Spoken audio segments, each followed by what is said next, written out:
The content warnings we have this week are murder mystery. That's it. There's and bread. Accents. Very well.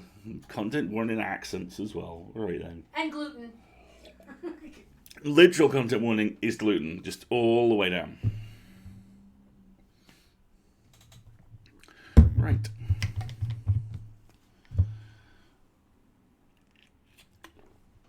Oh, the other thing I wanted to say is, I think this is now working.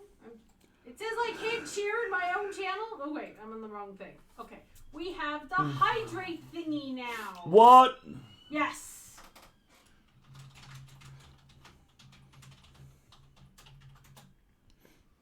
So people can force you to take dramatic tea sips now. It looks like.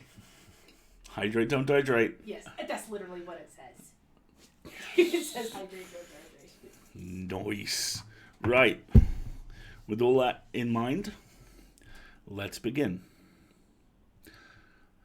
A Wizard's Guide to Defensive Baking. Chapter 16. I found it on a lamppost, said Spindle.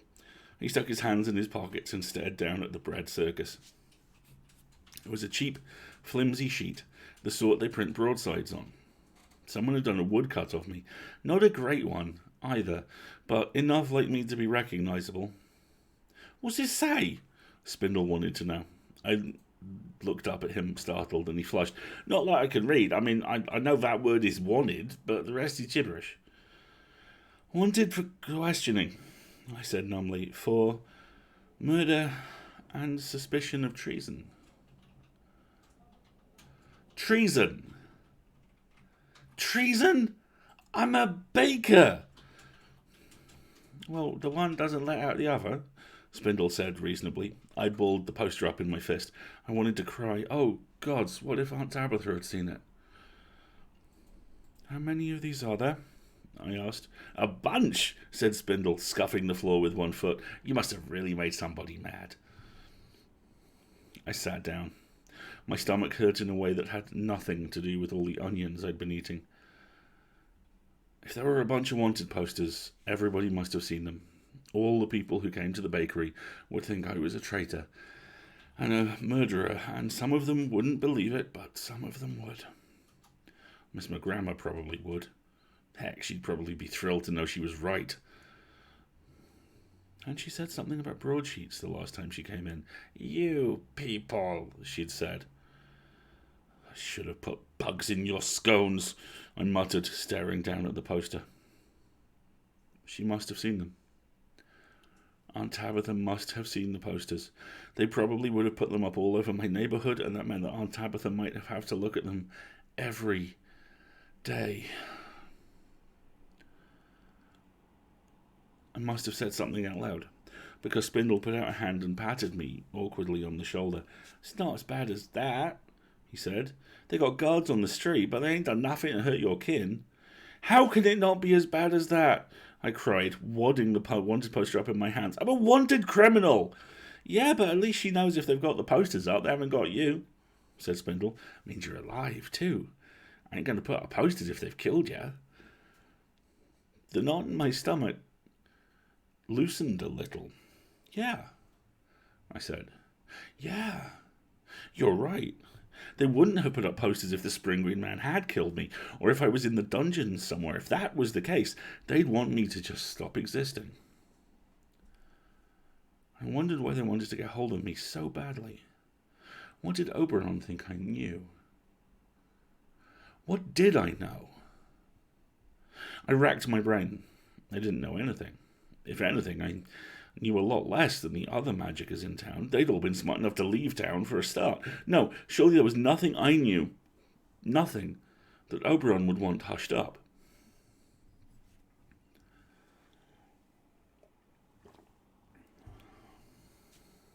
Fine. If I didn't know anything, what had I done? My knee-jerk response was to yell that I hadn't done anything, but that wasn't right. I'd crossed Oberon by being innocent. Was that enough?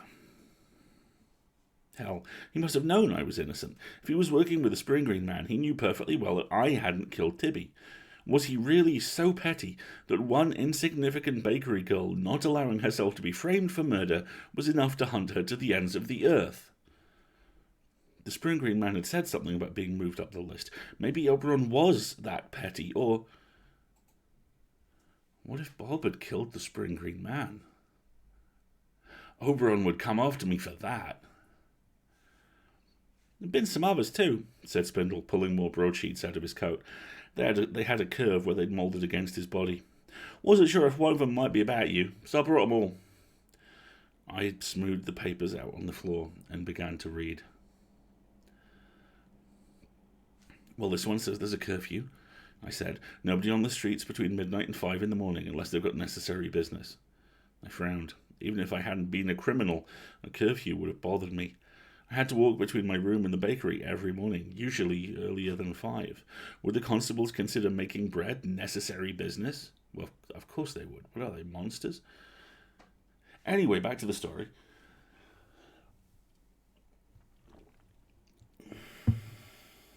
Heard about that, said Spindle. They got criers all over town. People aren't happy about it.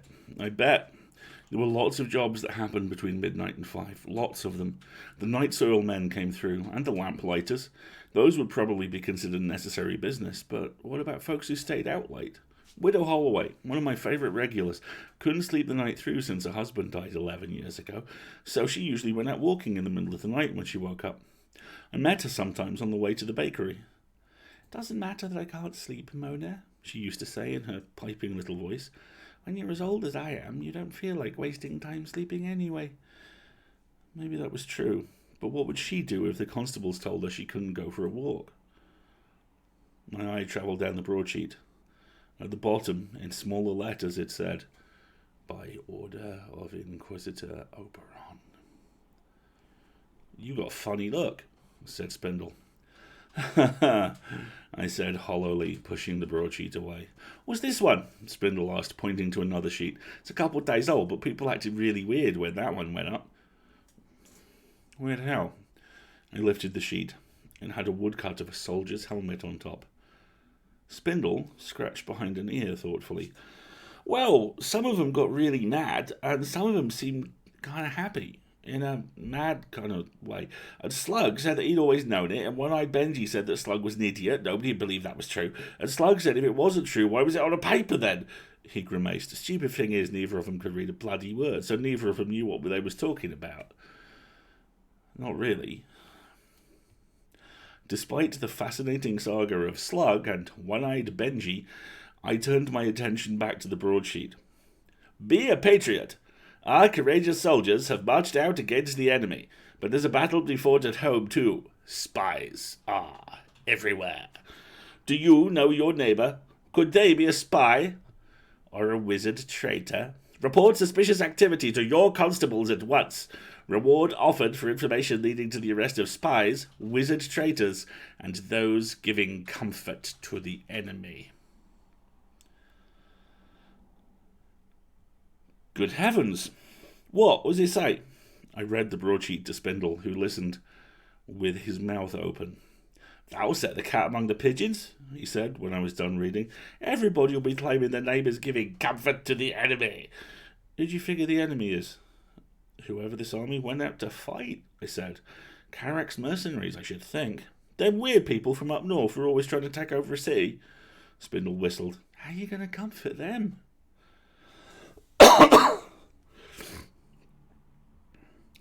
I think so. I didn't know for sure. It wasn't like I'd had a chance to keep up with gossip up here in the bell tower. What is it they want? Their own city, as far as I know. I scratched the back of my neck. They live out around the edges, but they'll go for a city if they think it's weak. Sort of like wolves watching sheep, you know?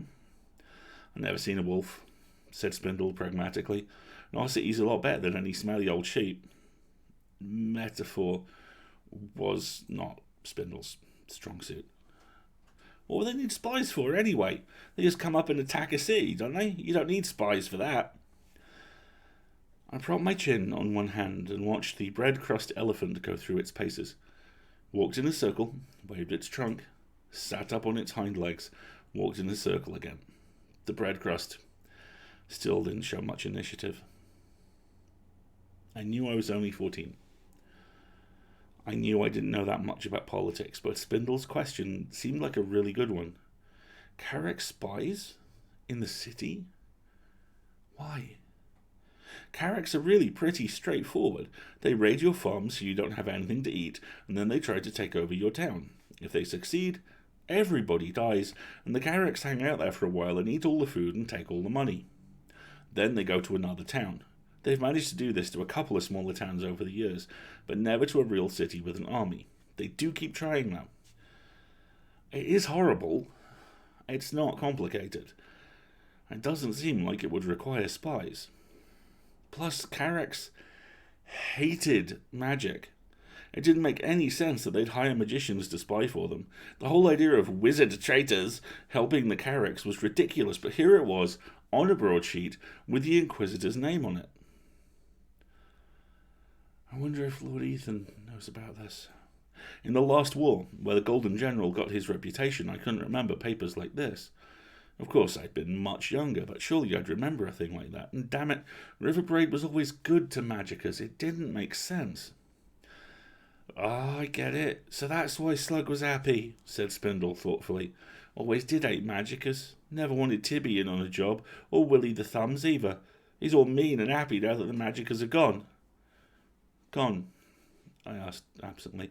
Ain't seen I nor everyone for days, said Spindle, except you, knacker him all. And Slug said he actually saw Big Mitch get dragged away by the guards, and there was a notice nailed to the door. He frowned. Of course, Big Mitch ain't much of a magicier. He is a big drinker, so they could have been hauling him away for being drunk and disorderly. Again, I sighed. The papers were making me angry, and under the anger was a whole lot of scared. The Gingerbread Man came down from the slotted window where he kept watch and stood on the edge of a paper. I wondered if he could read. Probably not. Reading's complicated. Then again, so's walking and circuses and stuff, so maybe I could enchant one to read if I tried. There's one more, said Spindle. This one's new today. This broadsheet was very clearly new. The paper was still crisp and hadn't blurred at the edges of the letters. Pulled it down not 5 minutes after it went up, said Spindle proudly. I was on my way here anyway. Wizard traitors are everywhere. It is vital for our security as a nation that we prevent infiltration by hostile magical elements. All loyal citizens with wizardly talents must register with the Loyalty Board within 10 days for their own safety. The author, I thought gloomily, had clearly never met a capital letter he didn't like. I was surprised he hadn't printed Wizard Traitor in red ink. Maybe it would have cost too much. I looked to the bottom of the page, and sure enough, in smaller block letters, it said, by order of Inquisitor Oberon. Well, this'll make people really mad, I said when I had finished reading it to Spindle. Spindle said, I looked up. What? He rubbed the back of his neck and refused to meet my eyes. I waited. It might not, he said, all in a rush. A lot of people are a little bit iffy about magic talents. You had the little piddly ones. My sister, a lot of people didn't like her for it. Some of the kids, I knocked them down. He crouched down on the flagstones, looking curiously at the paper. Couldn't knock them all down, though, and Slug's bigger than me a lot, and so he knocked me down. It made no sense. No magicka with an ounce of brain would work for the Carracks. I don't know what they do to grown-ups with magic, but presumably they don't just leave you on a hillside to die. Did people who weren't magickas know that, though? Was it the sort of thing you paid attention to if you didn't have to worry about it yourself? What if Spindle was right? What if people are believing the broadsheets? I didn't know what to say. Some of the people at the bakers, they liked my talent, didn't they? Making gingerbread done. Most of them. Some people might think it was a good idea, said Spindle apologetically. Not to do anything bad to a magicka or anything, but just to know where they are. Might think a registry was a good thing. They wouldn't if they were one. Hardly anybody is, though. Or if they are, nobody notices. I don't know any more than you and Molly right now. Spindle thought about it. Told you about Big Mitch and Spitter, but I ain't seen her in a long time either. This was depressing. My hopes that the city would rise up in defence of their magical citizens were dashed before they'd even gotten started. I hugged my knees. I'd been moved up on the list. Where on the list had Tibby been? Or Big Mitch? Why would Oberon want a list of the magical talented anyway? That's easy, because then he'd know where they were. And if he knew where they were, he could do something about it. What else had the Spring Green Man said? You'll all be eliminated. Eventually. I mimicked him, slowly remembering that awful night, crouching in the cellar behind Bob. That was what he said. Something about a list. Spindle cocked his head. The Gingerbread Man rubbed his hands together. Oberon wants to know where we all are, I said. He's using the Spring Green Man to sniff us out, but that's not enough. Either he doesn't trust the Spring Green Man, or more people than me might have escaped. He wants the complete list so that he can destroy us all, and he's going to have people registering with this loyalty board, and they're going to do the work for him. Significant tea break.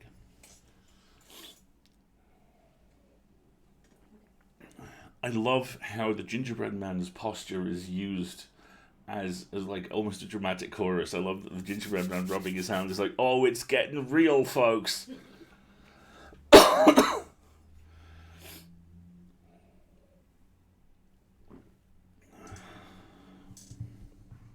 Oh, hi, Tony. Hope you're doing well. And yes, Magpie? Yes, it does. Okay. That's all her. Was that the end of the chapter? Yes. Okay, hold on. Bread or alive. And beyond it. Hello, I'm Bandit. Okay.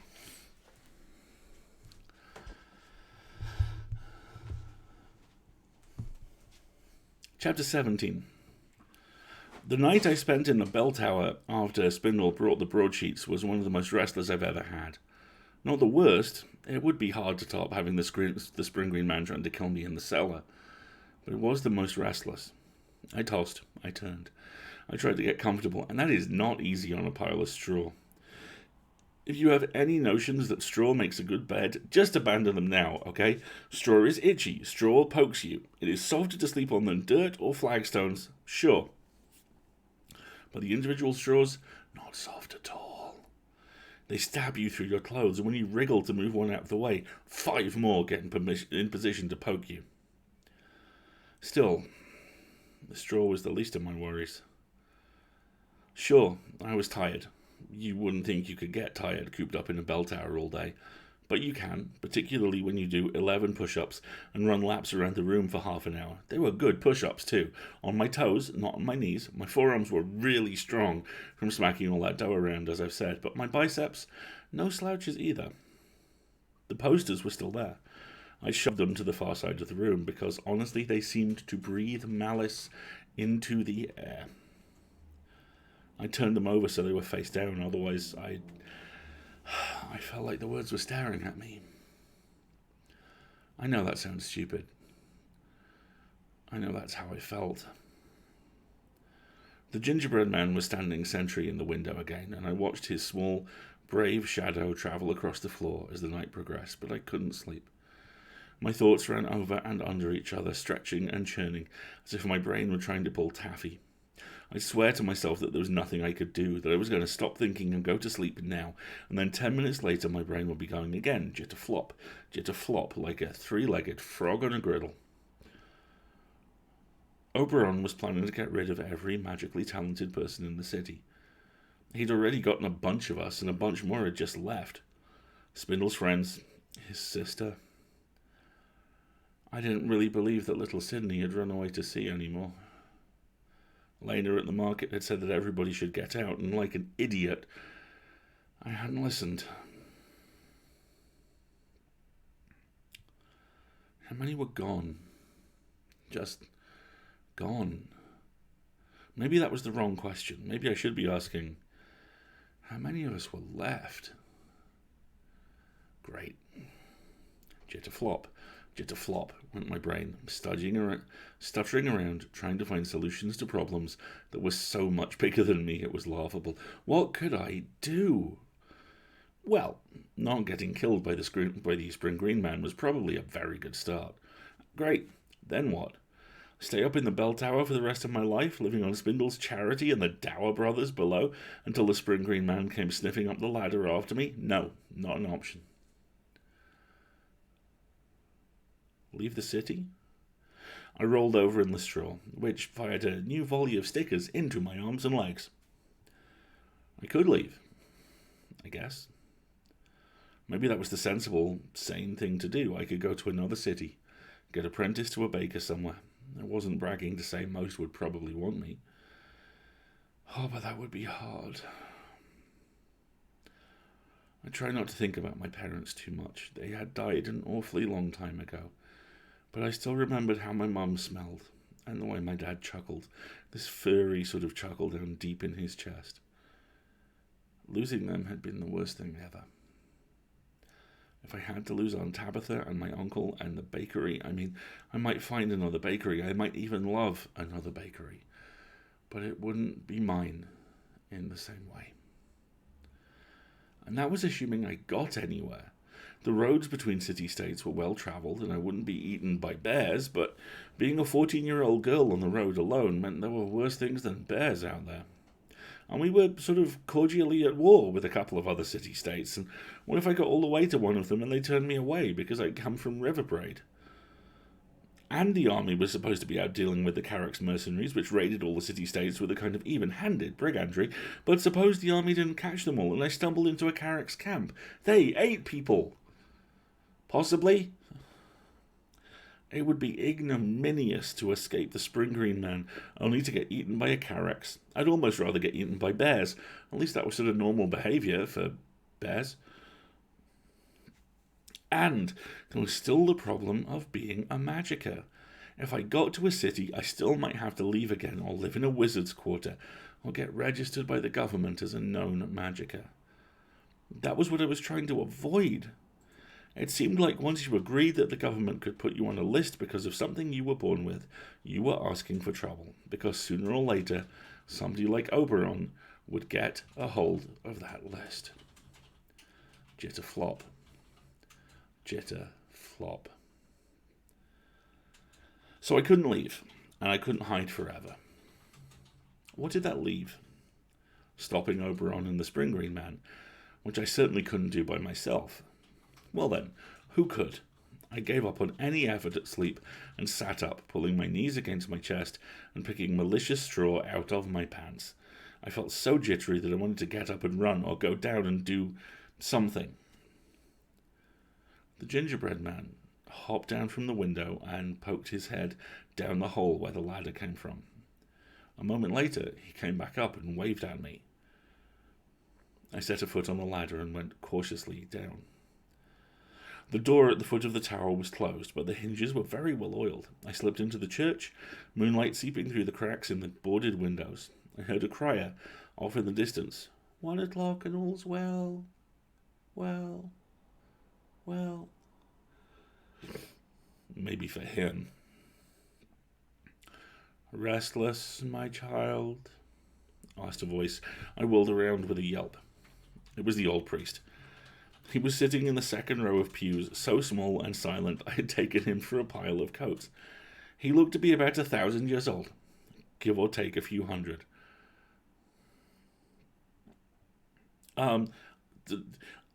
Sorry, I said. I didn't know whether to run back up the ladder or try to get out of the church. He wasn't supposed to know I was there. Had I just given myself away? He smiled and nodded vaguely at me. After a minute, I realized he probably couldn't see me very well. His eyes had a dim, unfocused look. He patted the pew back. Come and sit down, child. If you are restless, prayer is good for the spirit. And if you are tired, there is no harm in sitting either. I crept closer. He looked so frail. I couldn't imagine he could grab me. The gingerbread man lay close against the back of my neck. I sat down on the pew in front of him, a little to one side. Is something troubling you, my child? He asked after a while. And before I could say anything, he smiled and added, It doesn't matter if you tell me, you know. I am stone deaf and cannot hear it anyway. It makes me very popular in the confessional these days. It occurred to me that he probably would have a hard time turning me in, even if he wanted to. I'm scared, I said finally. I miss my bakery. I'm scared and I'm sick of onions and porridge. And I'm only 14 and I shouldn't have to do this. I folded my arms around myself. I'm scared that the people who help me are going to get hurt. The old priest smiled and patted my shoulder. There, my dear. I'm sure it's not as bad as that. Or perhaps it is, in which case I'm sorry. Or perhaps you were talking about the weather. Well, if nothing else, I find that you can rarely go wrong appealing to a higher power. We sat in the pew, and suddenly all the things percolating in my mind came together. I had poured in all the ingredients and stirred, and the dough had finally begun to rise. A higher power. I needed a higher power.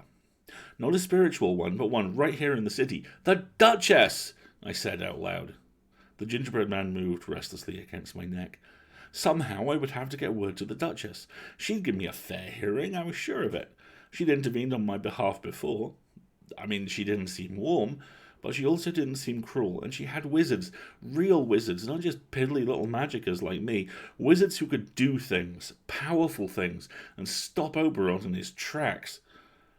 Come to think of it, her name hadn't been on any of the posters. They were all issued by order of Inquisitor Oberon, and I had a hard time believing the army wizards would be all that happy about a registry either.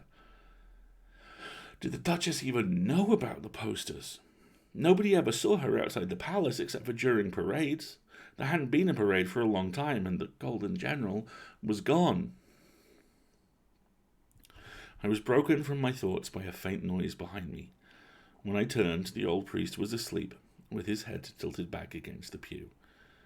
After a moment, he let out a really impressive snore. The gingerbread man came out and stared at him in awe. I think you need to hydrate, honey. I'm looking for the button and I'm not seeing it. Fine. Oh, no! I set it so that you can only do it once per night. I've hoisted myself. Okay, have a tea anyway.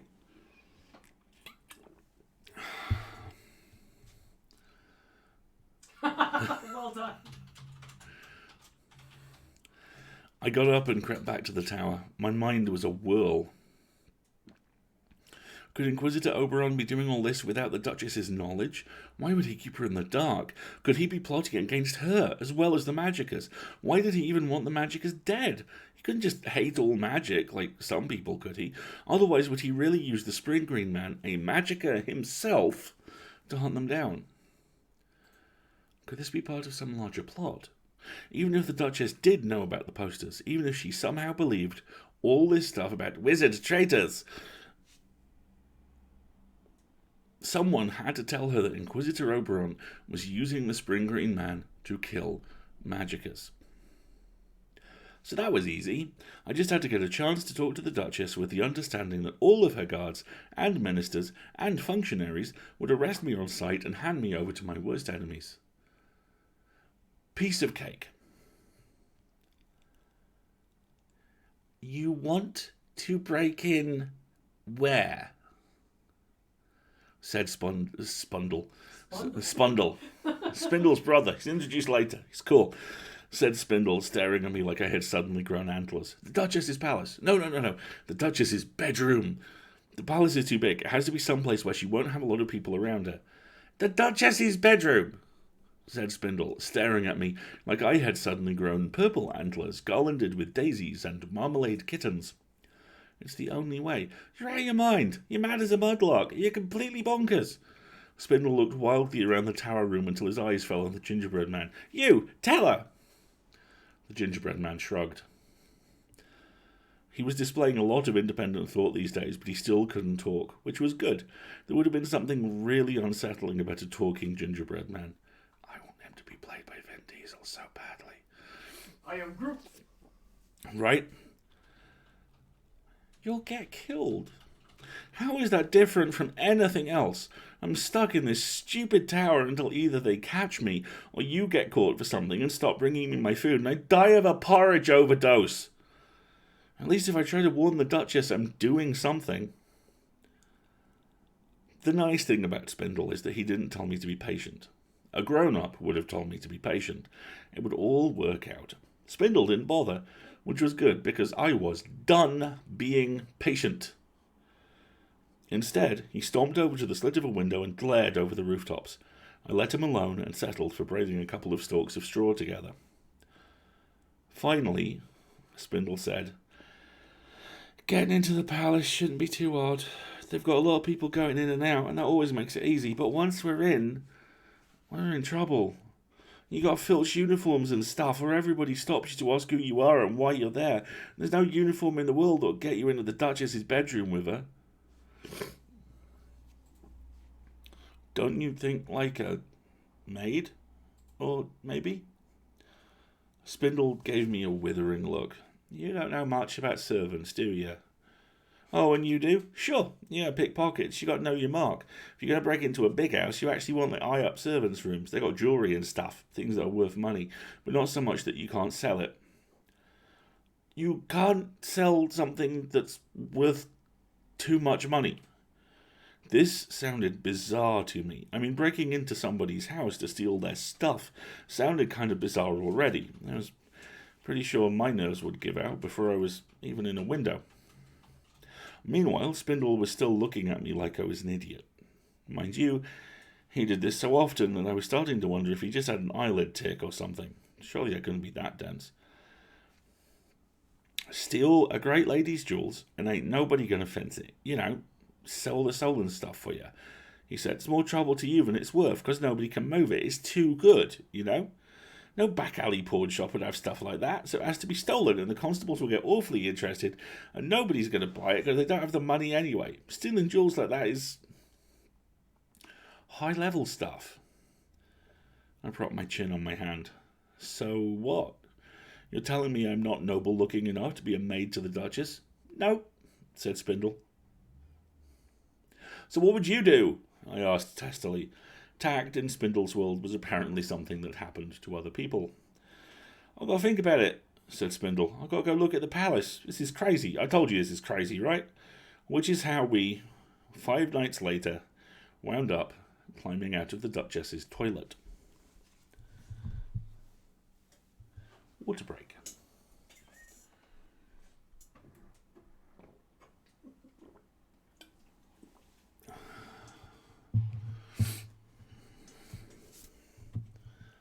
Chapter 18. So in a palace, the toilet's called the garderobe. It's basically a closet with a hole in the floor that drops straight down a couple of stories into a cesspit. In the nicer ones, and the Duchess's garderobe was really nice, you got a little carved wooden bench with a seat on it, and you can just sit there. Think about life or whatever you want to think about when nature is calling. And the point is that since it's 3 stories down and there are vents, it doesn't even smell bad. Much. Comparatively speaking.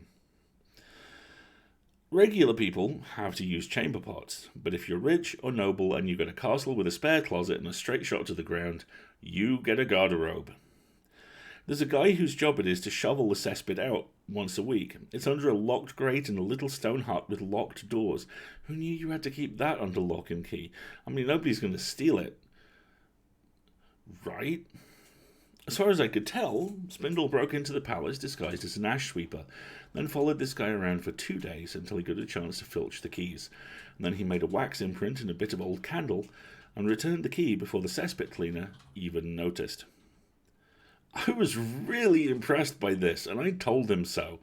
Spindle muttered something about how it was no different than any other second-story job, and there was no place in the world for a clever noddy who couldn't swindle some outhouse cove. I think that was what they call thieves' cant. It occurred to me that Spindle's criminal experience was a bit wider than I had realised. I'm pretty sure second-story job meant he used to be a burglar. And presumably he was also the clever noddy in question, which would make the cesspit shovel at the outhouse cove. I wondered what Spindle and his sister Tibby had gotten up to before the Spring Green Man had showed up and put an end to her career. Some hints that Spindle dropped now and again made me think he'd been a part of a gang of child thieves, but apparently they'd either broken up or he'd left when Tibby had died. It was weird to think that this sort of thing went on in the city while I'd been at home innocently baking muffins, wondering if we had enough sugar to get through the week. At any rate, if you wanted to steal the keys to a royal cesspit, you couldn't ask for better than Spindle. Once we had the key, though, it was, well, still not easy. I have never climbed a 3-story anything in my life. It's not like it comes up when you're a baker. You never have to climb a ladder and swan dive into a vat of croissant dough or anything. I'm not afraid of heights, as far as I know, but I wasn't sure that even with a rope, I was going to be able to do it. And I was awfully worried about what the Duchess was going to think when we showed up smelling like the inside of a garderobe. If she just started screaming, we were going to wind up in the dungeon without a chance to say our piece. I spent most of the day repeating my speech over and over in my head.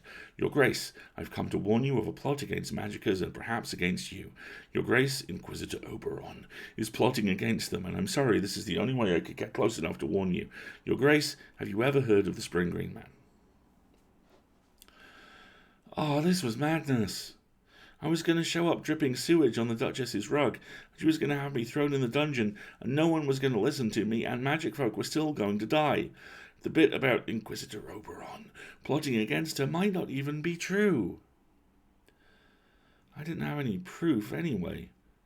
I just felt really nervous with Oberon still in the city and the Golden General and the army somewhere else. It just seemed like a really bad idea. Was I really about to climb up a 3-story toilet because the army being out of the city seemed like a bad idea? Apparently so. Well, even if they threw me in the dungeon, at least I'd be out of the bell tower. The room seemed to get smaller and smaller once we had a plan. I paced back and forth for hours, 25 steps, all the way around, and I kept expecting it to take less.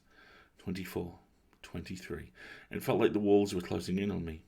I had to get up once in the middle of the night and measure it, and it was still 25 steps. Probably that sounds nuts, but nobody was watching except for the Gingerbread Man and the ragtag breadcrumb circus. Spindle came for me on the 4th night, and I went down the ladder without a backward glance, the Gingerbread Man clinging to my hair. I was glad to be gone. The lay brother had been giving me odd looks. It might have been nothing. It might have been that he'd seen the wanted posters and there was no use taking a chance. I left the bread circus behind. They'd almost run out of magic and were just crude little sculptures made of bread now. I don't know what the priests thought of that. We didn't go out by the main door, but through the back where the priests lived.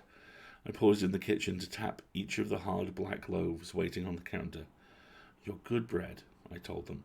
You're soft and you want to stay soft, and if I live through this, I'm going to make sure the priests get some of Bob's best sourdough from now on, assuming Bob is still... Oh, damn. You all right? Spindle said suspiciously. I rubbed my nose, sniffed. Yeah, I'm fine. Being out on the street again felt like my birthday. I was giddy. I wanted to laugh and dance and hug strangers. I swung around a lamppost just because I could.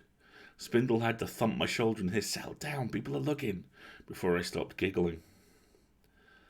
It was a beautiful night. It had rained in the evening, but that was done, and now the mist was rising from the water and the cobbles were slick and shining with reflected light. I could hear frogs croaking in the canals. I was still feeling giddy and light-headed when we passed a constable. That settled me down in a hurry. He was slouched against the canal railing with his hands stuffed in his pockets, and I doubt I would even have noticed him except for being, a wanted fugitive. Relax, muttered Spindle. Don't tense up. They don't notice you if you just walk along and pretend like you're going somewhere. Curfew isn't for another couple hours yet. We went in a roundabout path, in case anybody was following us from the church. It didn't seem likely, but Spindle was paranoid, and honestly, that suited me just fine. There were more broadsheets pinned up, talking about the curfew and registering magical talents. There was one that said, "Do you know an unregistered wizard? Wizard traitors could be anyone. They could be your family, your friends, even your children. Loyal citizens will register today." Well, that was depressing. "You all right?" asked Spindle. "You've gone all fishy-coloured." "Nothing," I muttered. It's fine. It wasn't that different from the others, but the notion of telling people to hand in their own kids for being magickas, that turned my stomach. I didn't offer to read the broadsheet for Spindle. When we passed by Peony Street, I looked down at Master Elwitch's shop. There was a for sale sign in the window. Someone had nailed a broadsheet to the door. We didn't see any that had my face on it. Maybe those were only near the bakery, or maybe they'd forgotten about me. I could only hope it was the second possibility. The notion of Aunt Tabitha having to go out and buy ingredients, surrounded by all those printed faces. Of course, sometime tomorrow I'd probably be in jail, or exonerated, so they could take the broadsheets down one way or another. The criers would have other news to shout. Hopefully it would be, "Plot against magic is uncovered," and not, "Poop-covered assassin foiled in Duchess's bathroom." Really, of all the ways to go.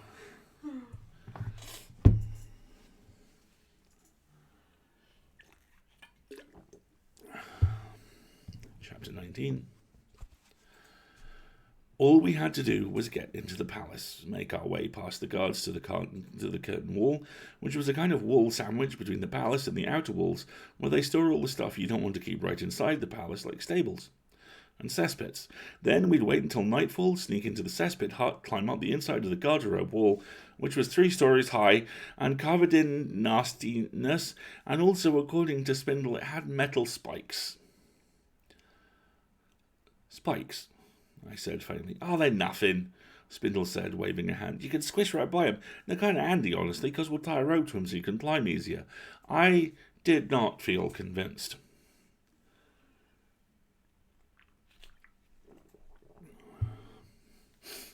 "I reckon they keep a grown-up out," he allowed. "That's what they're there for, see? To keep somebody from climbing up and stabbing the Duchess while she's having a—" "Right! Thank you, Spindle. I get the point." The plan was for me to work in the kitchens until nightfall. The guards would notice a scullery maid trying to get into the palace late at night, but they probably wouldn't notice if one of the maids who had come in during the day didn't leave. I was afraid they'd notice a stranger in the kitchen, but Spindle snorted. "That place? They wouldn't notice if you came in riding an elephant. Just act like you're supposed to be there." And you know what? It turned out he was right. Getting into the palace was the easy part. Spindle had nicked an apron. I put it on and walked past the guards in the courtyard, clammy with sweat, my knees shaking, but their eyes slid right over me. I peeked into the kitchen. It was a crazy whirl of activity. The head cook was a red-faced woman who barked orders like a drill sergeant. People ran past carrying trays of food and buckets of water and great piles of dirty dishes. I was afraid to get in anyone's way. What if they noticed me? What if they knew I wasn't supposed to be there? Then I saw a girl trying to cut out biscuits on a table and honestly making a hash of it. She needed the biscuits far too long. They were going to be like rocks. I hurried over and nudged her aside. "You're overworking the dough," I said. "You want it to hold together, but that's all. If you need it too long, they turn into bricks." "Will you do it?" she asked, giving me a grateful look. "I've still got to cut up the ham and cheese for these, and there's the eggs." "Of course," I said. I'm new. My name's Mona." "Is there anything I should be doing?" "Just make the biscuits," she said. "I'm Jenny. I'll be back in a minute." A minute, in this case, was nearly 45. But Jenny did come back. By then I'd finished 3 batches of biscuits. Whenever the cook looked in my direction, my knees quaked, but she didn't stop me. I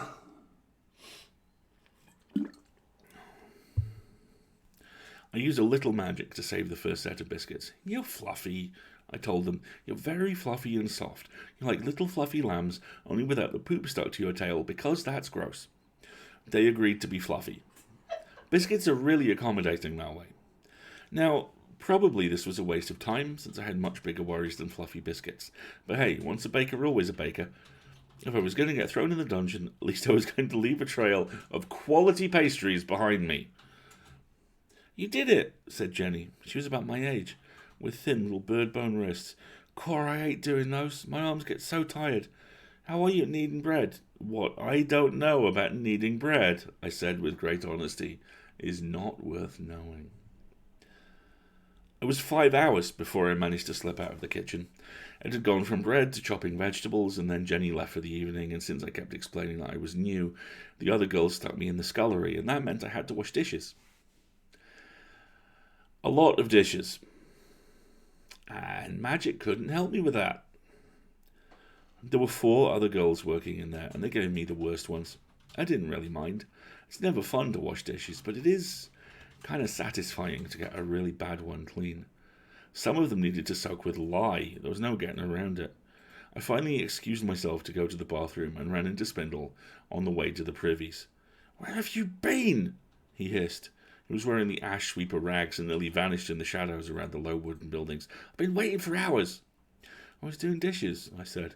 I can't believe this. Nobody's asked where I'm from or anything. Anybody could just walk right in here.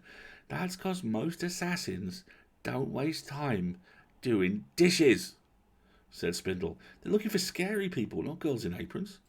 He pulled me into the shadow of the wall. Come on, let's get moving. We wait much longer, it'll be morning again. We passed 2 guards on the way to the guardrobe, and neither of them so much as glanced at us. An ash boy and a scullery girl, not worthy of their notice. Spindle glanced around, made sure no one was watching, unlocked the garderobe door, and waved me inside. It stank. It stank a lot. I mean, the canals get pretty ripe in summer, don't get me wrong, but at least there was a lot of air for them to diffuse in. This was a little stone chimney with a couple of narrow slits in the wall, and the smell had etched its way into the mortar. There was a rope hanging down. Left it earlier, Spindle said, while I was waiting for you to get out. The first set of spikes is easy to get to, so I tied a rope to it. He gave me a patronising look. Well, easy for me. Thanks, Spindle. You're just like a brother to me, in the most annoying possible sense. He grinned and gave me a quick punch on the shoulder, which, for Spindle, was just an incredible display of affection. I actually got a little choked up, but that might just have been the smell. So, shoulders against the wall, feet against the opposite wall, grab the rope in both hands, walk feet up a couple of steps, brace, hitch shoulders up, haul on the rope, brace, hitch, haul, brace, hitch, haul. The stones were cold, but honestly that was almost a relief, because I hadn't gotten more than 2 man-heights off the ground before I was dripping with sweat. It ran into my eyes and off the tip of my nose and down my back, and it etched and tickled so that I thought bugs were crawling on me. Oh Lord, bugs. I hadn't even thought about bugs. What kind of awful bugs did you get in a garderobe? I also hadn't anticipated there would be moss on top of the gunk, on the walls. Moss is not good for climbing. It looks furry, but if you try to stand on it, it turns slick as ice in a hurry. When I passed one of the vent holes, the light coming in showed green streaks of moss along my hands, in addition to blackish streaks of something else that will not be named. Oh, this is delightful. I was going to get to the top and I would be covered in stuff. You know what? Let's go with stuff. I would pop out of a toilet covered in stuff and dripping sweat and maybe with bugs on me and expect the Duchess to listen to anything I had to say. Soon I ran into the first row of spikes. I mean, literally, I ran into them. My head whacked into one, and thank goodness they weren't very sharp. Honestly, they were more like metal fence posts than spikes, arranged in an X across the garderobe. Spindle had been right. It seemed they were designed to keep out grown-ups, so there was more than enough space to get by them. Spindle could get through without even touching the sides, and I managed well enough, although I had to sort of shuffle around the chimney until I was under a gap, and there was a bad minute where I hit a slick patch of moss and thought I was going to fall. The gingerbread man stood on a spike, grabbed my sleeve, and pulled. It didn't help at all, but I did appreciate the thought. Spindle was waiting just above my head. He dropped down. The metal crosspiece made a muffled bong that terrified me, and untied the rope, then scurried up the side of the guard-rope to the next set of spikes. A moment later, the rope dropped back down onto my head. I went back to climbing. Brace, hitch, haul. I slowly passed 2 more sets of spikes and another row of vents. The vents were narrow, like arrow slits, but set horizontally. I stopped for a minute on the set of spikes just under it and put my face against it to breathe. My legs were killing me. My shoulders were starting to throb. The problem was I was stuck. Going back down was going to be just as bad as going on up, unless I fell, in which case I was going to hit a crosspiece and go splat. Here, hissed Spindle above me, at the top. I looked up. Light. Actual light. I could see the light at the top of through the toilet. Anyway, it was light. Spindle was silhouetted against it, like a spider. As I watched, the silhouette got an arm across the top and then hauled himself out. I was nearly there. I went back to bracing and hitching with a will. Fortunately, the last set of spikes was close enough to the top that I could put my feet on the crosspiece and try to get my shoulders through the hole, and then I promptly got stuck. The spikes had stuff on them. Stuff that made for bad footing. So I couldn't push very well with my feet, and my shoulders were through, but that was about as far as I got. Spindle grabbed my arm and hauled. The gingerbread man jumped down and pulled. The carved seat scraped at my waist. "You have been eating too many of your own pastries," Spindle grumbled. Now that was blatantly unfair, since I'd been at the church long enough to have dropped any excess pastry weight I might have been carrying around. "It's easy for you," I hissed. "You don't have hips. Now shut up and pull." He pulled. I started to emerge. Unfortunately, my skirt was rugged up under the seat, and while I was coming up, it was not coming up with me. The gingerbread man covered his face with his hands. Great! I was going to be covered in poop, sweating like a pig, in my underwear, trying to make my case to the Duchess. And in that very moment, she opened the door to the guardrobe and walked in. She had a book in her hand and obviously planned to spend some quality time in the garderobe by herself. If the Duchess had been a screamer, the guards would have burst in, and things might have turned out very differently. But she didn't scream. Instead, she put her hand to her mouth and went, "Oh. Your Grace, please listen to me," I said, sticking half in and half out of the toilet. "I've come to warn you of a plot against you." Admittedly, I still wasn't sure that the plot was against her, and not against all magicus, but I thought I had a better chance of getting her attention this way. Although, in fairness, I suppose, if a half-naked girl is being hauled out of your toilet by a boy covered in sewage, that garners plenty of attention, too. "Your Grace, please," I was thoroughly stuck, like a cork out of a bottle, and now my feet were just barely touching the crosspiece on the spikes, so I couldn't push at all. The skirt had slid down another few inches. Fortunately, my underwear was still holding up. Faithful underwear. "My name's Mona. You saved me from Inquisitor Oberon a few weeks ago. I was in court and you stood up for me, so I came to tell you have to listen. Please." "How did you get up here?" she asked. It was not exactly the response I was looking for, but at least she wasn't yelling for the guards. I probably didn't look like much of a threat, in fairness, jammed into the toilet, and Spindle was awfully young and scrawny for an assassin. "We climbed up," said Spindle. "Weren't hard, well, except for this bit." He gazed at me in professional disgust. I took a deep breath. That was probably a mistake. I could smell myself, and it was not good. I tried to remember the speech that I had practiced all those nights in the tower, and for some reason all I could remember was the porridge, and the way the straw poked me at night. It was the gingerbread man that saved me. He had clung to my ear for the entire ascent up the garderobe shaft, a lock of hair wrapped around one arm. I'd almost forgotten he was there. He stepped forward, hopped down from my shoulder to the seat, then to the floor. When he was 3 paces from the Duchess, human paces, not Gingerbread Man paces, he dropped his cookie head and bowed deeply to her. "Oh my," said the Duchess faintly. I suppose most people aren't used to being bowed to by baked goods. It occurred to me too late that the Duchess might be one of those people who found magic unsettling, but no, she worked with all those army wizards, right? The Golden General was her right-hand man. Surely she'd have gotten used to it by now. Regardless, it gave me the time I needed to assemble my thoughts. I took another deep breath. "Your Grace, Inquisitor Oberon is sending out assassins to kill magic folk, and I don't know where it's going to stop. I think it might be part of a plot against you. I think with the General out of the city, he's going to try something. I had to warn you, Your Grace. I think you're in terrible danger. I know we, magicers, are." And then the last thing in the world that I expected to happen happened. Oh, my dears," the Duchess's face crumpled. I know, and I don't know what to do." And she burst into tears. And we'll leave it there for tonight.